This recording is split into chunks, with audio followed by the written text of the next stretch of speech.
Hello everyone, Payel মন পাখি চ্যানেলে নতুন একটা ভিডিওতে সবাইকে ওয়েলকাম। তো আজকে কিন্তু ধামাকাদার ভিডিও নিয়ে চলে এসেছি। আজকের ভিডিওটা কিন্তু স্কিপ করবে না, পুরোটা দেখবে। তো যেটা বলার জন্য আজকের ভিডিওটা আমার নামানো, সেটা হচ্ছে ঝালবাড়ি নিয়ে। মেয়েটা কালকে সত্যি লাইভে এসে খুব কান্নাকাটি করলো। আমার নিজেরই খারাপ লাগলো একটা সময় এসে, যে মেয়েটার হয়তো মাথার প্রবলেম হতে পারে। সবাই বলে মেয়েটার মাথার প্রবলেম, কিন্তু মেয়েটার মনে কোথাও একটা ভালোবাসা কিন্তু আছে, তাই না? সে যাই হোক না কেন, মেয়েটার হয়তো ঠিকঠাক করে ডিসিশন নিতে পারে না। সেইখানে দাঁড়িয়ে তার বাবা মার উচিত যে তাকে একটা ঠিকঠাক ডিসিশনে নিয়ে যাওয়ার। আর এই সমস্ত জিনিসগুলো পাবলিক না করে অন্তত নিজেদের মধ্যে মেটানো উচিত সমস্যাগুলো। এই পাবলিক করে কোনো লাভ নেই। আজকে পাবলিক করা যে হচ্ছে কাজগুলো, আজকে ওয়াইটিতে বলো, যেখানেই বলো না কেন, সেখানেই মানে এই সমস্ত কেচ্ছা কেলেঙ্কারিগুলো, ওকে গালাগালি করছে, ওকে গালাগালি করছে, এগুলোই। তাছাড়া কিন্তু আর কিছু না। মানে মানুষ কিন্তু এগুলো নিয়ে খেলা করছে। দেখছি সবারই একটা থাম্বনেলে টাইটেলে দিচ্ছে খেলা হবে, খেলা হবে। তো তারপরে কালকে মেয়েটা যখন লাইভে এসে এত কান্নাকাটি করলো, এত কিছু করলো, আমার মনে হয় মেয়েটার পাশে এখন কেউ নেই এই মুহূর্তে দাঁড়িয়ে। তো মেয়েটার পাশে কিন্তু এখন কাউকে না কাউকে প্রয়োজন, সত্যি প্রয়োজন। কারণ মেয়েটার সত্যি মানে মেয়েটা একটু ইনোসেন্ট টাইপের। তারপর মেয়েটা ঠিকঠাক ডিসিশন নিতে পারে না। অন্তত তার মা তো জানে যে আমার মেয়ে কীরকম। তাকে তার মার কিন্তু বোঝানো উচিত, বা তাকে যতই হোক সে কিন্তু সন্তান, ভুল করলেও সে কিন্তু সন্তান। তার মারও যেরকম তার মার কষ্ট হচ্ছে না বলবো না, তার মারও কিন্তু কষ্ট হচ্ছে। সেখানে দাঁড়িয়ে মেয়েটাকে আজকে বোঝানো উচিত যে তুমি যেগুলো করছো সেগুলো ভুল করছো। ওকে মানে বুঝতে দেওয়াটা উচিত। ও আমার মন থেকে মনে হয় ও যেটা চাইছে সেটাকে ওকে দেওয়া উচিত, ওকে করতে দেওয়া উচিত। ও বুঝুক যে ও ভুল করছে না ঠিক করছে, তাই না? ওকে বুঝতে দেওয়া উচিত, বুঝতে দেওয়া দরকার যে মেয়েটা ভুল করছে না ঠিক করছে। তাহলে মেয়েটা হয়তো বুঝতে পারবে একটা জায়গায় এসে দাঁড়িয়ে। আর মানে যেই মেয়েটা তার সংসারে আজকে ফিরে যেতে চাইছে, তো সেই সংসার থেকে মেয়েটাকে কিন্তু মানতে চাইছে না। সেই ছেলেটা এখন চাইছে যে তার একটু সময়ের প্রয়োজন, তার একটু নিজেকে একা রাখা প্রয়োজন, নিজেকে বোঝানো প্রয়োজন। হ্যাঁ, ছেলেটার জায়গায় দাঁড়িয়ে আমি বলবো যে ছেলেটাও ঠিক। ছেলেটারও মানে প্রত্যেকটা মানুষের উচিত তার নিজের লাইফে নিজের ডিসিশনটা নিজে নেওয়ার, তাই না? কারণ দুটো দুটো মানুষকে নিয়ে কোনো সময় সংসার করা যায় না, তাই না? আমাদের এখানে দাঁড়িয়ে দুটো মানুষকে নিয়ে সংসার করা যায় না। তো এমন তো না যে তুই সংসার করতে যাসনি, তুই সংসার করেছিস। সেখানে দুবার সেখান থেকে চলে এসছিস, গেছিস চলে এসছিস। সেখান থেকে তোর একটুকু শিক্ষা হয়নি, তোর একটুকু বুঝতে পারিসনি তুই। আজকে এতদিন পরে আবার চাইছিস ফিরে যেতে সেখানে তোকে যে একটা বছর আগে তুই নিজে বলেছিস একটা বছর আগে তোকে নাকি অনেক ধরনের টর্চার করা হয়েছে। নিজে লাইভে এসে উল্টোপাল্টা কথা বলেছিস, জুতো মারবো, এই করব সেই করব, নানান ধরনের এটা ওটা গালাগালি দিয়েছিস। তখন তুই বুঝতে পারিসনি, তখন তখন ভেবেছিস যে সেই পরিবারটা খারাপ। আর আজকে ভাবছিস সেই পরিবারটা ভালো হয়ে গেছে তোর কাছে। তুই যদি আবার ফিরে যাস সেখানে দাঁড়িয়ে তো তুই এটা তো কেউ গ্যারেন্টি দিতে পারছে না যে তুই ওখান থেকে আর চলে আসবি না, তাই না? এটা কেউ গ্যারেন্টি দিতে পারছে না। সেখানে দাঁড়িয়ে আজকে তুই ওখানে ফিরে যেতে চাইছিস ঠিকই, কিন্তু যে ফিরিয়ে নেওয়া সে কিন্তু তোকে ফিরিয়ে নিতে চাইছে না। সে একটা ভিডিও নামিয়েছিল, সেদিনই রাত্রেবেলা ভিডিওটা নামিয়েছিল। নামানোর পরে কিন্তু সে বারবার করে একটা কথা বলছে, আমাকে একটু টাইম দাও, আমাকে একটু টাইম দাও, আমি কাউকে চাইছি না। সে কিন্তু এখনো ঈশানীর উপর দুর্বল। আমার যেটা মনে হলো কালকে ভিডিওটা দেখে, সে কিন্তু এখনো ঈশানের উপর দুর্বল। সে কিন্তু অন্য কোনো মানুষের উপর দুর্বল নয়, সে কিন্তু এখনো ঈশানীর উপর দুর্বল।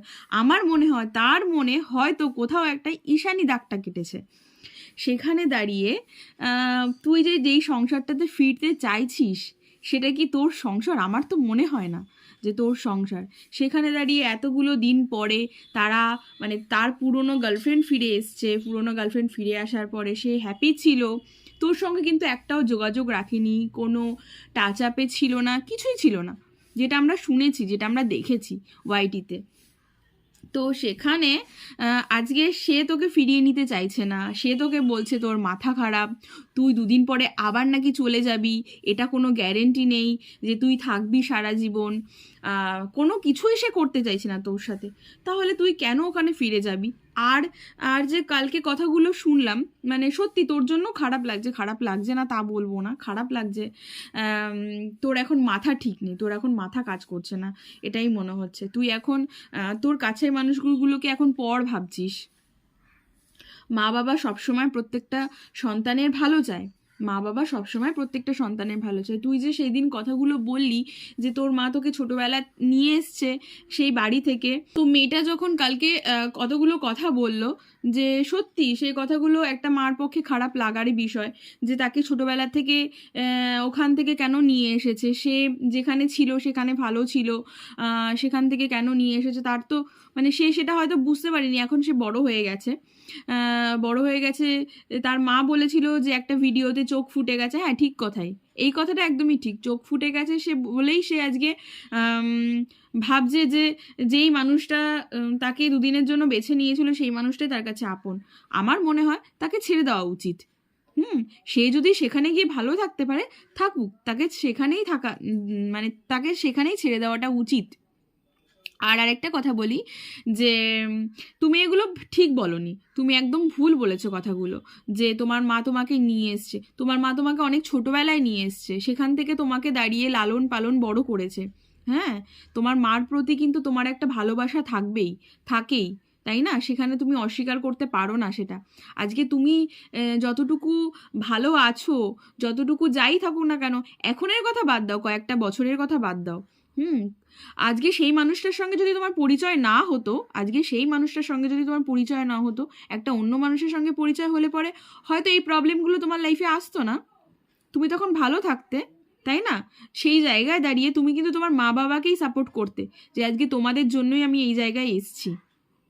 তো যাই হোক, যেটাই বলবো না কেন, যে এই ঝামেলা চলতেই থাকবে আজীবন ধরে, আমার যেটা মনে হয়। মানে ওয়াইটি খুললে পরে এই ঝামেলা চলবে, এই ওকে গালাগালি করছে, ও ওকে দোষারোপ করছে, মাঝখান থেকে 3টে জীবন, মানে এই মাঠে ফুটবল খেলা হয় না, এরকম এরকম করে ফুটবল খেলা, তো সেরকমভাবে আর কি ফুটবল খেলা চলছে আর কি। তো যাই হোক, কেস খামারি, ঝগড়া, অশান্তি, ঝামেলা সব তো যাই হোক, কেস খামারি, ঝামেলা, অশান্তি, ঝগড়াঝাটি সব কিছুই চলছে সেখানে দাঁড়িয়ে। তো আমরা তো শুধুমাত্র দর্শক। হ্যাঁ, সত্যি কথাই, আমি কিছু কথা সত্যিই বলি, আমরা শুধুমাত্র দর্শক। তো আমরা দর্শক হয়ে দেখছি। আর বিশেষ করে একটা কথা বলার, আমি এদেরকে চিনি তো অনেক দিন ধরেই চিনি, সেই টিকটকের আমলে থেকে এদেরকে চিনি, কিন্তু দেখি এদের ভিডিও, ওয়াইটি খুললেই যে বলি যে এদের ভিডিও দেখতে পাই, দেখি। তো সেখানে দাঁড়িয়ে আমি আজকে ভিডিওটা করতে বাধ্য হলাম। তো কাউকে আমি দোষারোপ করতে চাই না, বা কাউকে আমি খারাপ কথা বলতে চাই না, সবাই আমার কাছে ভালো। তো লাস্ট আর কিছু বলার নেই ভিডিওটাতে, আমি এই ভিডিওটা এখানেই এন্ড করতে চাই, শেষ করতে চাই। তো যেটা বলবো একটাই বিষয়, যে তোমরা নিজেদের ডিসিশনটা অন্তত নিজেরা নাও, দেখবে ভালো হবে। নিজেরা অনেক কিছু চিন্তা ভাবনা করে একটা ডিসিশনে যাবে, আমি এটাই বলতে চাই। যেটা অনেক চিন্তা ভাবনা করে, অনেক কিছু ভাবনা চিন্তা করে তারপরে তোমরা নিজেদের ডিসিশন নিজেরা নাও। কারোর কথা শুনে কোনো ডিসিশন নিতে যেও না, কারণ নিজের লাইফটাকে নিজে ফেস করছো, অন্য কেউ কিন্তু ফেস করছে না। তোমার প্রবলেমটা আজকে পুরোপুরি পার্সোনাল, তোমার প্রবলেমটা কিন্তু অন্য কারোর জন্য না। আজকে এ আমাকে বলছে, ও আমাকে বলছে, তার কথা শুনে যে আমি কোনো কাজ করব, সেটা কিন্তু একদম করো না। নিজের লাইফটা নিজে বোঝো, নিজেকে একা সময় দাও, নিজেকে একা টাইম স্পেন্ড করো, নিজেকে বোঝাও, নিজেকে ভালোবাসো, দেখবে সব কিছু সহজ হয়ে যাবে। হ্যাঁ, সব কিছু সহজ হয়ে যাবে। নিজেকে ভালোবাসো, সবার আগে নিজেকে ভালোবাসো, কাউকে ভালোবাসার প্রয়োজন নেই, আগে নিজেকে ভালোবাসো, দেখবে সবাই ভালো থাকবে। আর নিজেকে ভালোবাসলে না সব ভালো, কাউকে প্রয়োজন হয় না নিজেকে ভালোবাসলে।